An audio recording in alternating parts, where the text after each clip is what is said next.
Nah, setelah itu kita kolongkan, kita bikin laporan ya. Kita masukkan ke dalam laba rugi atau neraca. Nah, golongan-golongan yang akan kita masukkan laba rugi adalah golongan-golongan yang berhubungan dengan yang pertama, pendapatan, yang kedua ada beban. Golongan-golongan yang kita masukkan nanti ke dalam neraca adalah golongan-golongan aset dan liabilitas. Baik ya, maka pendapatan jasa dan beban-beban jasa sampai perlengkapan ini kita masukkan ke dalam kolom laba rugi, kolom laba rugi ya. Kemudian golongan aset dan liabilitas kita masukkan ke dalam neraca. Oke, itu aja ya bedanya. Nah, setelah itu kita jurnal, kita kemudian masuk ke bikin laporan. Nah, laporan yang harus kita buat yang pertama adalah laporan laba rugi. Untuk mengetahui jasa konsultasi Aryulifa ini pada tanggal 31 Agustus 2010 ini rugi ataukah laba. Nah, maka kita masukkan pendapatan jasa. Nah, pendapatan jasa kita masukkan 10.050.000. Kemudian beban-bebannya juga kita masukkan semuanya, total bebannya adalah 5.850.000, maka pendapatan lebih besar daripada beban, maka itu adalah laba. Laba sebesar 4.200.000 rupiah. Selanjutnya, setelah kita buat laporan laba rugi, kita buat laporan ekuitas pemilik atau laporan perubahan modal. Jangan lupa kalau membuat laporan keuangan ditulis juga ya. Nah, PT-nya, kemudian ini laporan apa, kemudian ini tanggalnya. Oke. Untuk membuat laporan ekuitas pemilik ini, data yang harus kita masukkan yang pertama adalah modal awal ditambah laba bersih. Modal awalnya dari mana? Modal awal dari data modal Aryulifa ini 16.312.500 kita masukkan. Nah, data laba bersih dari mana? Dari laporan laba rugi yang telah kita buat tadi. Laba bersihnya ketemu 4.200.000, kita tambahkan. Maka ketemu modal akhir 20.512.500. Nah, kalau ada yang bertanya, gimana Bu kalau rugi? Kalau rugi tinggal dikurangi modal awal dikurangi rugi, ketemu modal akhir. Oke ya, itu adalah laporan ekuitas pemilik.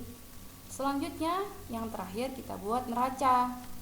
Nah, neraca ini juga sama seperti neraca yang telah kita pelajari sebelum-sebelumnya. Kita kolongkan aktivanya, kemudian kita kolongkan liabilitas atau kewajibannya.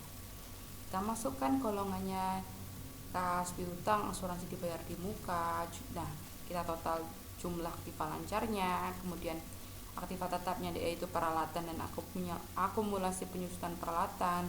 Kemudian jumlah aktivanya berapa totalnya? 26.250.000 rupiah. Nah, kemudian kewajibannya atau liabilitasnya juga begitu. Kita tulis dulu utang usahanya berapa, utang utilitas berapa, utang gaji berapa, pendapatan jasa diterima di muka berapa. Nah, kenapa pendapatan jasa diterima di muka ini kita masukkan ke dalam kewajiban, bukan kita masukkan ke dalam laporan laba rugi? Karena pendapatan jasa diterima di muka ini adalah pendapatan yang manfaatnya kita rasakan tapi belum kita lakukan gitu ya. Jadi kita belum memberikan jasa. Jadi kita belum memberikan jasa kepada klien kita, tapi kita sudah mendapatkan pendapatannya, maka pendapatan ini termasuk kita golongkan ke dalam pendapatan utang ya. Gitu ya. Kita golongkan ke dalam liabilitas atau kewajiban yang harus kita tunaikan. Kita masukkan 1.125.000. Maka jumlah kewajibannya atau jumlah pasifannya adalah 5.735.000. Kemudian ada modal, utang dan modal ya kalau liabilitas ya. Jadi modal akhir yang kita masukkan bukan lagi modal awal yang ada di neraca tadi 16.312, bukan.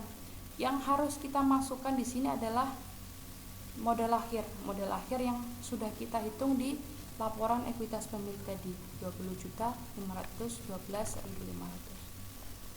Oke, jadi kita total semuanya jumlah kewajiban dan modalnya adalah Rp26.250.000. Nah, note untuk kalian, neraca ini harus balance antara aktiva dan kewajiban. Maka jika belum balance, hitungan kalian belum benar atau pengklasifikasian kalian masih kurang teliti ya.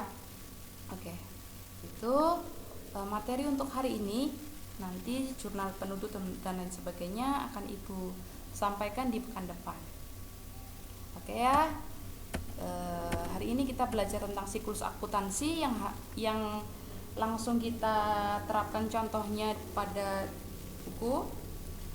Kalian harapannya bisa memahami dengan baik. Semoga bermanfaat materi hari ini. Wassalamualaikum warahmatullahi wabarakatuh.